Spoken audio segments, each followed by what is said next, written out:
welcome back to my channel. Today we're going to talk about a 5-star read. We are currently in spooky month, and I want to share with you guys one of the only spooky books that I've read so far. But let's get into it. The name of the book, the 5-star read that I want to talk about today, is called The Spite House. Now, spite. What do you think about when you think about spite? Like someone that they do something intentionally to hurt someone else. That's what I think about. What do you think about when you think of spite? Well, The Spite House by Johnny Compton. I gave it 5 stars, of course, and it is a horror fiction. We got some gothic, paranormal, yeah. And it's an adult thriller. It was published in February of 2023. And, baby readers, y'all might want to try this. I mean, it's not, our typical baby read, but I would say let's give it a try. It's 261 pages. And the audio version is over 11 hours. So 11 hours and 15 minutes. But you can do it. Do it for spooky month. Well, the main character's name is Eric Rose. And so Eric, he is on the run. So he's originally from Maryland. And he's on the run with his daughters. And so they make it all the way down to Texas. So he leaves his wife, his job, everything, his family that he knows, and it's just him and his daughter, and they go on the run. And so they go all the way down the East Coast, Midwest, until they get to Texas. When they get to Texas, along the way, as far as making money, because let's be realistic, I love it when a book gives me some things that I can chew on. Let's not make it too fiction now. How is this man? How are they eating? How they getting these hotels or wherever they staying at? How we doing that? So he's a construction worker by trade. And so as he's moving about, he kind of goes from job to job and is getting money under the table. And that's what he's using to sustain his family. So when they get to Texas, DeGener, Texas, so they run across this offer that is like almost too good to be true. It's the Mason House, and it's an ad in the paper. It says, hey, we are looking for someone to stay in this house. There has been known for some paranormal things to go on, but we want to get to the bottom of it, and we need someone to stay there. And so they're offering a very hefty amount of money for them to stay in this haunted house. Would you do that? Would you stay in a haunted house if somebody paid you to do it? I don't think my nerves would let me. Let me know. Would y'all do that? Stay in a spooky house? Can't do it.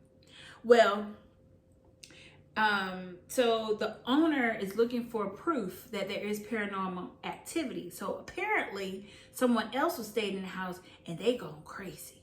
And so nobody's still believing the owner. And so they need someone to go in and just to make sure, like get some evidence that there is some spooky things going on in the house.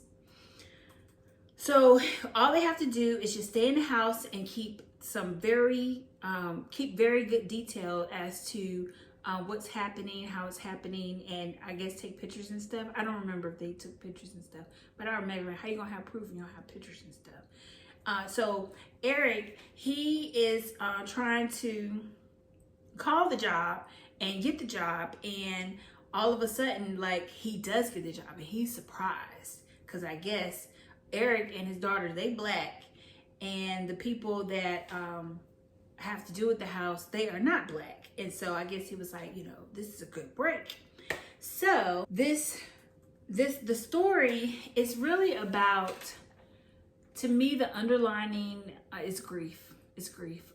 So when you get into the book, automatically you're thinking about the daughter. So one of the daughters, she got to be like 20, 21, something like that. So a daughter, but still should be doing, young adult things, not following her dad around. She should be doing her own thing. And then you got baby girl. Baby girl has to be like maybe 8 or 9. So I'm thinking late elementary school, something like that. Well, there's some interesting things surrounding baby girl. And I didn't catch on right away. But as the book progressed, I was like, oh, okay, something's going on with baby girl. So closer to the middle to the end of the book, we do learn that the baby died. She died, and they had a funeral. I think she drowned or something like that. They had a funeral. The mother buried her and all of that stuff. Dad saw the little girl walking down the street. So she came back.